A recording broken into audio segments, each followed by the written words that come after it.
If you work with the Department of Defense, or you're hoping to, there's a critical new requirement you've got to know about. It's called the Cybersecurity Maturity Model Certification, or CMMC. So let's break down exactly what it is, and more importantly, why it's such a big deal for your business. Let's just cut to the chase. For anyone who's part of the defense industry, the answer to this is a huge, resounding yes. Honestly, it's already happening. And that's exactly why getting a handle on this framework isn't just a good idea, it's absolutely vital. Right, so let's be super clear about this. Strong cybersecurity has officially moved from the nice-to-have column over to the must-have column. It's non-negotiable. If you want to win a contract or even just keep the one you have, CMMC is now the rule of the game. So what is this new requirement that's shaking things up for thousands of businesses? To figure that out, we've got to get to the very heart of what CMMC is all about. Okay, think of CMMC like this. It's a security standard for the entire defense supply chain. It's really the DoD's way of making sure that every single partner, from the massive prime contractors all the way down to a tiny local machine shop, has the right locks on their digital doors. They have to protect sensitive government information. So what kind of information are we actually talking about here? Well, CMMC kicks in if your company handles one of two types of data. First up, you've got federal contract information, or FCI. This is kind of like basic operational data for the contract itself. But then you've got the much more sensitive stuff, controlled unclassified information, or CUI. And man, this could be anything. We're talking technical blueprints for a new piece of hardware or critical performance data that absolutely cannot get out. And here it is.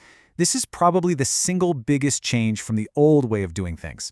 In the past, you could just self-attest. Basically, you check a box on a form that said, yep, we're secure, trust us. CMMC puts a full stop to that. Now you need verified proof from a third party. The bottom line is, you can't just say it anymore, you have to prove it. To really get why this change was so important, we need to turn back the clock just a little bit. Let's take a look at the world before CMMC and see why that old "trust me" system just wasn't working anymore. So the story really starts back in 2013 when the NIST 800-171 standard came out. That became the blueprint for protecting CUI. A few years later, in 2016, contractors were told, okay, you have to implement this and just tell us you did it. But then 2018 rolled around, and the DoD's own audits showed a pretty grim picture. The honor system, well, it just wasn't working. And this quote just nails the problem, doesn't it? The DoD found this massive gap between what companies said they were doing and what was actually happening inside their networks. This wasn't just a little paperwork problem either. This was a real national security threat that was putting our defense information at risk. So with the old system clearly broken, the DoD went straight back to the drawing board. They knew they needed a totally new approach, and their first big swing at this was something called CMMC version 1.0. And the goals for this thing were pretty bold and really clear. First, and most importantly, get rid of that trust me model once and for all. Second, create a clear, tiered system so everyone knew what was expected. And third, make cybersecurity an absolute, non-negotiable part of winning any contract. And so at the start of 2020, the very first version of CMMC was officially rolled out. For the entire defense industry, this was a huge, seismic shift. It signaled a brand new era for how cybersecurity was going to be handled from then on. But even with the best intentions, the execution had some pretty big problems. CMMC 1.0 had these 5 really complex levels, and it forced everyone to get expensive third-party audits. The feedback, especially from smaller businesses, was loud and clear.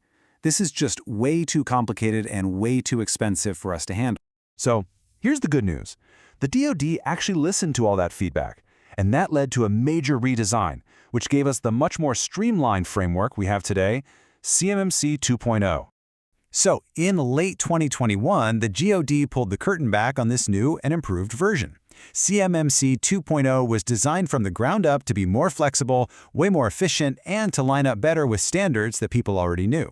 It was a direct answer to all those pain points from version 1.0. Now, this is really where you can see the difference, right? It's so clear. We go from 5 complicated levels down to 3 simple, streamlined ones. Instead of some brand new, custom framework, it lines up perfectly with the industry standard, NIST 800-171. And the end result? It's just a much more manageable system with a way smaller burden on businesses.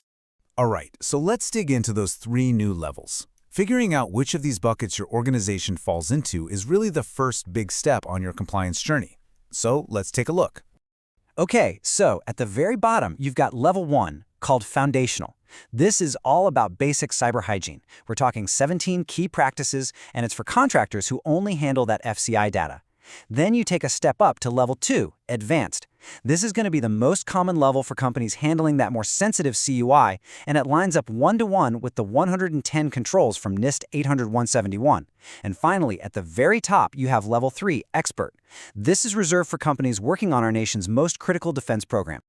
Okay, so we've covered the what and the why behind CMMC. Now we get to the really important part, the how. What does the road to compliance actually look like for a contractor like you? Look, just understanding this whole story, why the old system broke, how we ended up with version 2.0, that's a huge first step. So you now get why these rules are here. The next part, and yeah, it's the more challenging part, is actually putting all this into practice. Getting ready for a CMMC assessment isn't something you do overnight. It's a whole process. It typically kicks off with some kind of gap assessment to see where you're starting from.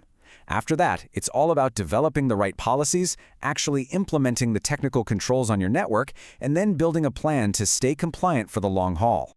And hey, we're going to help you with that. In our very next explainer, we're going to start breaking down the framework piece by piece, starting with a deep dive into CMMC Level 1 and every single one of its 17 required practices. So, we'll leave you with this one final thought. Think about the specific work you do for the DoD.